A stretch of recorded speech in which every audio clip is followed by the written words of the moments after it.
Assalamualaikum warahmatullahi wabarakatuh. Bismillah, alhamdulillah, wassalatu wassalamu ala rasulillah. Pemirsa, alhamdulillah kita panjatkan syukur kehadirat Allah Subhanahu wa Ta'ala. Pada kesempatan ini kita akan membahas lagi tentang peristiwa Isra Mi'raj. Peristiwa Isra Mi'raj ini ya terjadi pada awalnya adalah di Mekah, sebagaimana diriwayatkan dalam banyak hadis.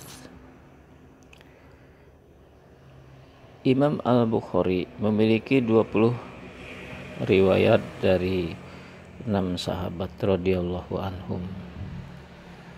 Sedangkan Imam Muslim rahimahullah memiliki 18 riwayat dari 7 sahabat radhiyallahu anhum. Di antara hadis-hadis ini tidak ada satupun yang menjelaskan secara lengkap semua kejadian Isra dan Mi'raj ini ya, dari awal sampai akhir. Jadi nggak ada ya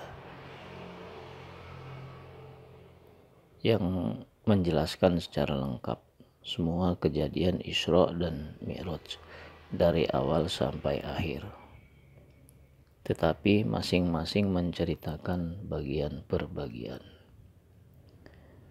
Berdasarkan kandungan hadis dari riwayat-riwayat yang ada, maka dapat diambil kesimpulan sebagai berikut. Pertama, adanya pembelahan dada Nabi Muhammad SAW. Setelah melaksanakan sholat Isya pada malam yang penuh berkah itu, malaikat Jibril alaihi salam mendatangi Nabi Shallallahu alaihi wasallam untuk membedah dada beliau Shallallahu alaihi wasallam, lalu mencucinya menggunakan air Zam-Zam.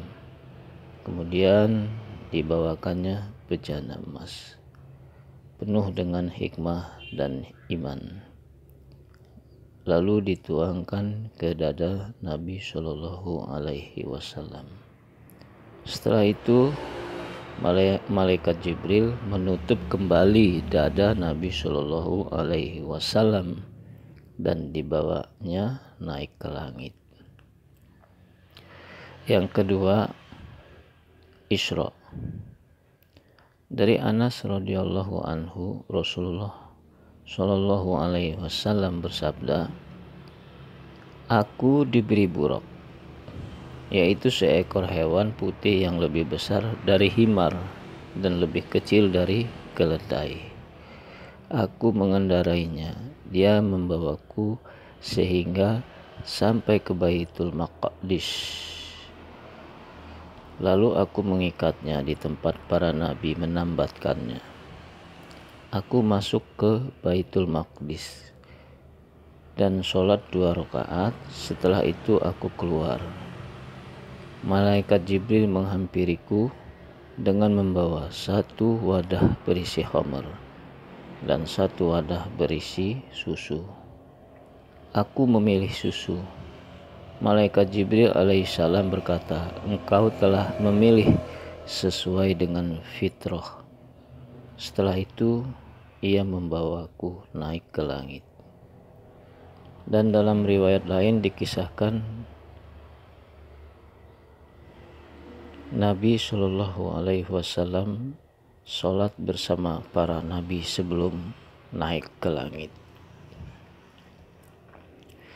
Yang ketiga, Mi'raj. Beliau Shallallahu alaihi wasallam dibawa naik melewati beberapa langit.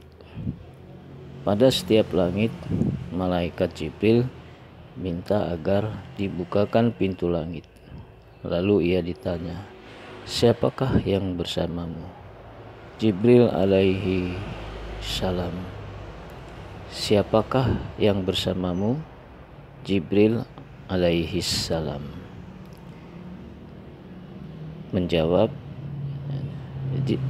Jibril alaihi salam ini menjawab,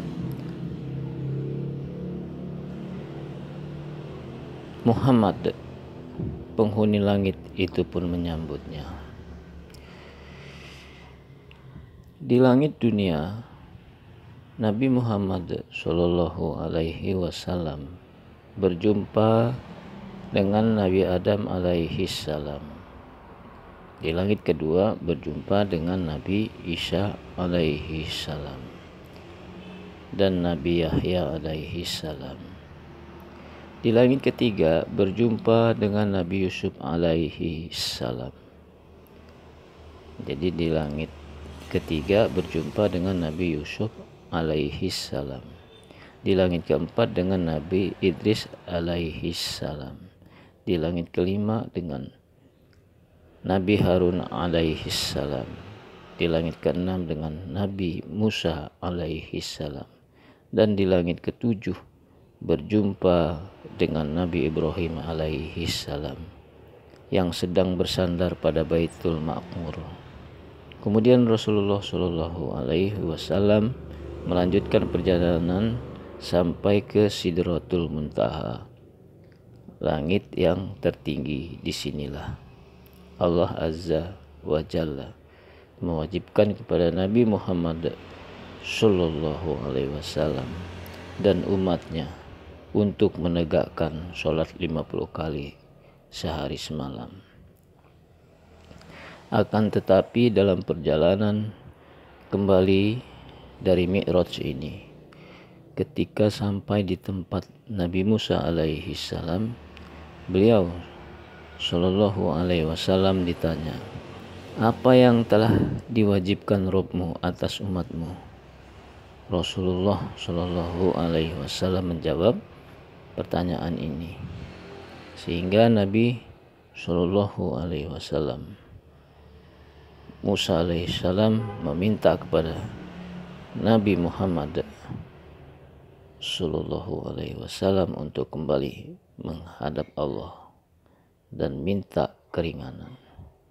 Rasulullah Shallallahu Alaihi Wasallam melaksanakan saran itu, dan Allah Azza wa Jalla pun berkenan memberi keringanan. Ketika Rasulullah Shallallahu Alaihi Wasallam hendak kembali dan berjumpa dengan Nabi Musa alaihi salam, beliau alaihi salam meminta Rasulullah Muhammad Shallallahu Alaihi Wasallam agar meminta keringanan lagi, dan saran itu pun dilaksanakan. Rasulullah Shallallahu Alaihi Wasallam sampai Allah Azza wa Jalla berkenan memberi keringanan hingga akhirnya kewajiban sholat itu hanya 5 kali sehari semalam.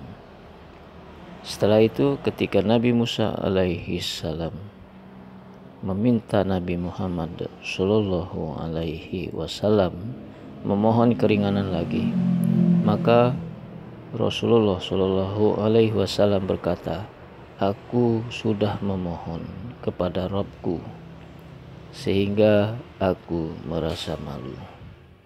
Lalu terdengar suara, "Aku telah menetapkan yang telah aku fardukan, dan aku telah memberikan keringanan kepada para hambaku." Pemirsa, demikian peristiwa yang terkait dengan Isra Mi'raj, dan juga peristiwa ini diabadikan di dalam Al-Quran surat Al-Isra ayat 1,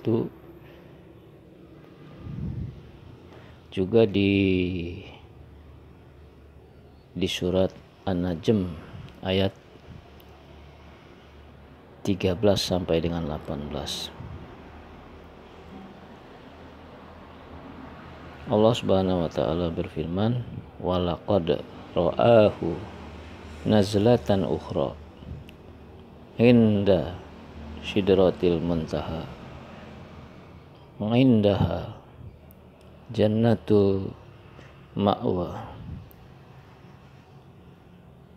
iz yang syash sadrata ma yaghsha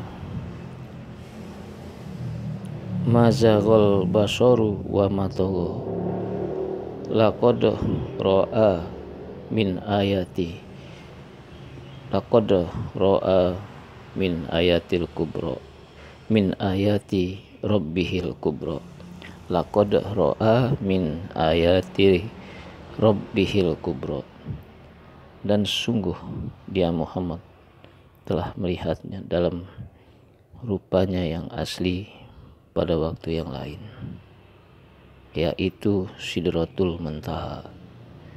Di dekatnya ada surga, tempat tinggal. Muhammad melihat Jibril ketika Sidratul Muntaha diliputi oleh sesuatu yang meliputinya. Penglihatannya Muhammad tidak menyimpang dari yang dilihatnya itu, dan tidak pula melampauinya. Sungguh dia telah melihat sebagian tanda-tanda kebesaran Tuhannya yang paling besar. An-Najm surat ke-53 ayat 13 sampai 18.